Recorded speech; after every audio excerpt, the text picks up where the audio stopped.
تخيل إنك موجود في مكان مفيهوش ولا بني آدم غيرك، ولا ناس ولا نور ولا حتى عربيات ولا أي حاجة، كل اللي حواليك مجرد تلج وجبال ورياح. المكان هادي بشكل يخوف، الهدوء اللي يخليك تسمع صوت نفسك وانت موجود في المكان. دلوقتي بقى تخيل ان انت قاعد في المكان ده انت وتمانية من صحابك في خيمة جوه المكان ده، وفجأة في نص الليل تحس ان في حاجة غلط، حاجة تخليكوا تسيبوا الخيمة وتطلعوا تجروا بسرعة، وتطلعوا تجروا في عز البرد من غير ما حتى تلبسوا هدومكم، ومن غير ما تاخدوا أي أكل ولا أي أدوات للنجاة. يا ترى إيه الحاجة الغريبة والمرعبة اللي حصلت دي؟ باختصار هو ده اللي حصل سنة 1959. 9 شباب خرجوا من الخيمة بتاعتهم وما رجعوش تاني، ولحد النهاردة مفيش حد يعرف إيه هي الحقيقة الكاملة وإيه اللي حصل لهم بالظبط. أنا المخبر السري، ودي حكاية جديدة من أغرب وأخطر القصص الحقيقية اللي حصلت في العالم. لو بتحب قصة الغموض والإثارة والقضايا اللي لحد النهاردة محدش عارف يحلها، اعمل لنفسك كوباية شاي واستعد. وقبل ما نبدأ الحلقة ما تنساش تعمل لايك وشير وسبسكرايب. النهاردة هنسافر مع بعض لواحدة من أغرب الحوادث اللي حصلت في التاريخ، حكاية ممر ديادلو. نرجع بالزمن شوية لورا عشان نفهم إيه اللي حصل بالظبط. هنرجع لأكتر من 60 سنة ورا، سنة 1959. في الوقت ده كان في دولة اسمها الاتحاد السوفيتي اللي روسيا دلوقتي كانت جزء منها، ووقتها كان في شباب كتير بيحبوا المغامرة والرحلات الجبلية في المناطق الغريبة. بس الرحلات وقتها ما كانتش سهلة زي دلوقتي، ولا كان في GPS ولا في أي وسيلة توصلنا بالناس دي، ومفيش موبايلات ولا في وسيلة أي إنقاذ سريعة لو حصل أي خطر للشباب دول، ولو حصل لك مشكلة غالبا محدش هيلحقك. وسط الشباب دول كان في شاب اسمه إيجور دياتلوف، طالب في هندسة، منظم وذكي جدا، وكان عنده خبرة كبيرة جدا في الرحلات اللي من النوع ده، وأي شخص يعرفه كان بيقول إن هو شخص يعتمد عليه جدا. علشان كده لما قرر يعمل رحلة جديدة ناس كتيرة جدا كانت عايزة تطلع معاه. بس الرحلة دي ما كانتش عادية خالص، دي كانت من أصعب الرحلات الشتوية وقتها، والنجاح فيها كان يعتبر إنجاز كبير جدا جدا. إيجور بدأ يجمع الفريق بتاعه واحد ورا التاني، منهم أصحابه وزمايله وناس كتيرة عندها خبرة في المجال ده، ناس متعودة على البرد وتقدر تعيش وسط التلج ده لأيام كتيرة. وفي النهاية الفريق اتكون من 10 أشخاص، شباب وبنات،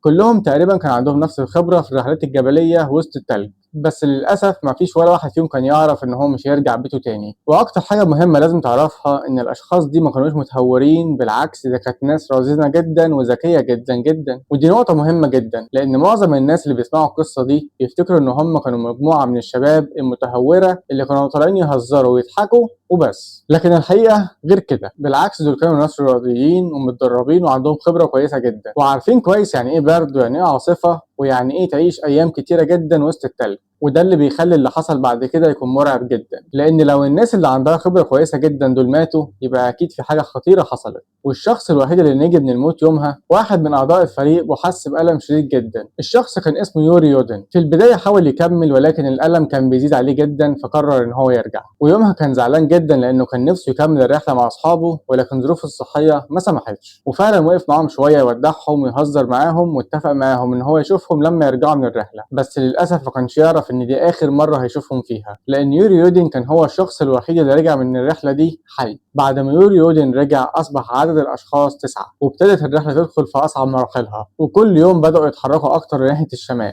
وكل ما كانوا يتحركوا ناحية الشمال كل ما كان البرد بيزيد، والهواء بقى شد، والتلج بقى أعلى، والمشي بقى أصعب. تخيل إنك شايل شنطة تقيلة على ظهرك وماشي وسط تلج بيوصل لركبك، وماشي لساعات كتيرة جدا، وفي نفس الوقت لازم تكمل. لكن رغم كل ده كان عندهم شغف وكانوا مبسوطين جدا. والصور اللي هم لقوها بعد كده كانت بتوضح إن الشباب دول كانوا مبسوطين جدا، وكانوا بيغنوا وبيهزروا وبيضحكوا طول الوقت. يعني ببساطة الرحلة كانت عادية جدا وطبيعية. ويمكن دي أكتر حاجة كانت مؤثرة في القصة، لأنك لما بتبص في الصورة بتلاقي ناس عندها شغف وناس عندها طموح، ولكن للأسف ما يعرفوش إن أيامهم معدودة جدا. بعد أيام معدودة من السفر وصلوا لمنطقة جنب جبل. الجبل ده كان اسمه خولات سياخل، لكن المفاجأة إن الجبل ده بلغة السكان الأصليين للمكان كان اسمه جبل الموت، زي ما سمعت كده، جبل الموت. وطبعا بعد اللي حصل ده ناس كتيرة قالت إن الجبل ده كان ملعون، ولكن الحقيقة إن هو اتسمى بجبل الموت لأن المنطقة هناك صعبة جدا، وصعب أي حد يعيش فيها أو يطلع يصطاد فيها. بس لما تسمع باقي القصة هتعرف إن الجبل ده كان بيدل إن في حاجة غريبة. وكل ما كانوا بيقربوا من الجبل كان الطقس بيزيد برودة، الرياح زادت والسحب غطت السماء، والرؤية بقت صعبة بالنسبة لهم جدا جدا، لدرجة إن هم ما كانوش بيقدروا يشوفوا قدامهم. لكنهم قرروا يكملوا لأن هم ببساطة كانوا قربوا يوصلوا لهدف الرحلة، ومحدش فيهم كان يعرف إن الخطر قريب منهم جدا. وصلنا بقى ليوم 1 فبراير سنة 1959، وده كان آخر يوم طبيعي في حياة الفريق. في الوقت ده كان قدامهم اختيار من الاتنين، يا إما ينزلوا ناحية الغابة يا إما ينصبوا خيمتهم فوق المنحدر بتاع الجبل. وطبعا الغابة كانت أأمن لأن الشجر بيحجب الرياح، لكنهم استسهلوا وقرروا يعملوا له خيمة على منحدر الجبل. مجرد قرار غلط وبسيط جدا لكن كلفهم حياتهم كلها، لأن كل اللي حصل بعد كده بدأ من هنا بالظبط. مع قرب الليل بدأوا يجهزوا الخيمة وبدأوا يحفروا مكان في التلج ويثبتوا الأوتاد ويجهزوا الشنط. كل حاجة كانت طبيعية وكل واحد بيعمل دوره بالظبط، ومفيش حاجة بتثبت إن هما كانوا حاسين بخطر أو كان في أي حاجة غريبة تقلقهم وقتها. بالعكس تماما، كل حاجة كانت ماشية طبيعية وماشية زي الفل. ومن الحاجات المرعبة والغريبة في القصة دي إن آخر صورة اتصورها الفريق ده موجودة بالفعل، ناس بتضحك وتهزر وبيجهزوا الخيمة. ولما تبص للصورة دي هتعرف قد إيه إن الموت ممكن يكون قريب منك جدا ولكنك ما تعرفش. ومفيش حد فيهم كان يعرف إن دي هتبقى آخر صورة ليه في حياته. وبعد ما جهزوا الخيمة بدأوا يقعدوا يهزروا وياكلوا ويتكلموا مع بعض، وزي أي ليلة عادية كانوا قاعدين بيتكلموا ويهزروا ويتكلموا عن المستقبل، ويمكن بعضهم كان بيفكر هيعمل إيه أول ما يرجع البيت. لكن القدر كان مجهز حاجة تانية خالص، وبدأ يستعد الكل للنوم. ولكن الرياح بره كانت شديدة جدا جدا، لكن بالنسبة لهم ده كان عادي جدا لأن هم متعودين على الظروف الصعبة والظروف المعاشية اللي زي كده. لكن في الليلة دي حصل حاجة غريبة محدش يعرفها ولا حد يعرف ايه اللي حصل بالظبط،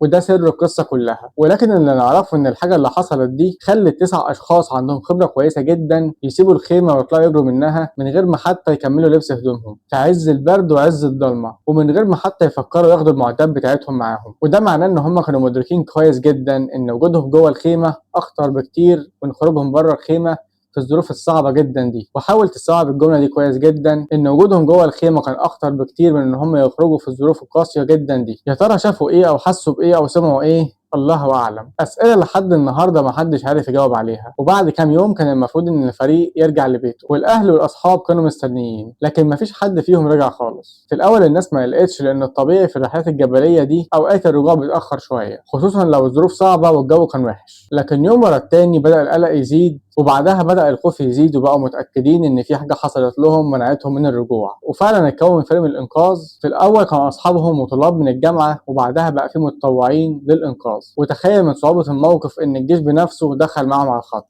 حرفيا الكل كان بيدور عليهم، وكل الناس كانت متوقعة إن هم يلاقوا الفريق تايه أو محاصر بالتلج، لكن الحقيقة كانت أسوأ بكتير. وبعد أيام من البحث واحد من أفراد الإنقاذ لاحظ حاجة بعيدة وغريبة وسط البياض.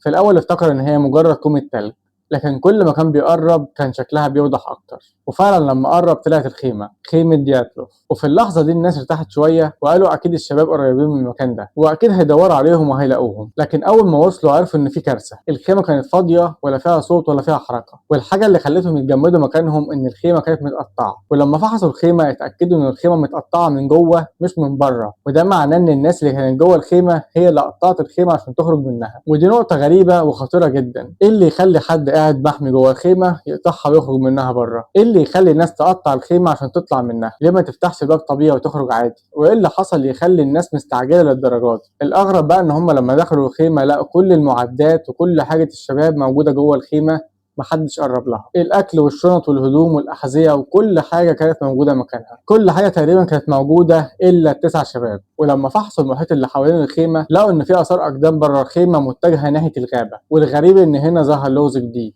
ان اثار الاقدام اللي كانت موجوده ما كانتش اثار اقدام ناس بتجري، بل بالعكس كانت اثار ناس ماشيه عادي جدا. وده في حد ذاته كان شيء غريب جدا، لان ببساطه ايه اللي يخليهم يقطعوا الخيمه بسبب الخطر وفي نفس الوقت ما فيش حد فيهم جري عشان ينقذ نفسه من الخطر ده؟ ولو فعلا كانوا ماشيين عادي، طب ايه اللي خلاهم يقطعوا الخيمه عشان يجروا منها؟ وكل سؤال كان بيولد سؤال اكبر منه. واثار الاقدام كانت واضحه ان هي متجهه للغابه، والغابه دي كانت بعيده شويه حوالي كيلو او 2 كيلو. تخيل بقى انك تمشي المسافه دي وسط الضلمة والتلج والبرد القارس ده، وحتى من غير هدوم كافية عشان تحميك. وفعلا فريق الإنقاذ بدأ يروح للغابة عشان يشوف إيه اللي حصل بالظبط. وفعلا بعد ساعتين من التدوير في الغابة وصلوا لشجرة كبيرة جدا، وهناك كانت الصدمة. لقوا أول جثتين من أفراد الرحلة ميتين تحت الشجرة دي، وكان واضح إن هم حاولوا يولعوا النار هناك لأن كان في آثار حطب محروق هناك. وفعلا كان في آثار للمحاولة على البقاء على قيد الحياة، لكن البرد كان أقوى بكتير. وأثناء الفحص لقوا إن في أقسام من الشجر متقطع، ولكن الغريب ان هو كان متقطع على ارتفاعات عاليه جدا، كأن في حد حاول يطلع فوق الشجره ولكن مش عشان يجيب خشب يولعه، لان ببساطه لو عايز خشب يولعه كان جاب من اي حته قريبه منه. ولكن التفسير الوحيد ان هو كان بيحاول يطلع فوق الشجره عشان يحاول يبص على الخيمه بتاعته. يا ترى حد هاجمهم او حاجه حصلت لهم في الخيمه؟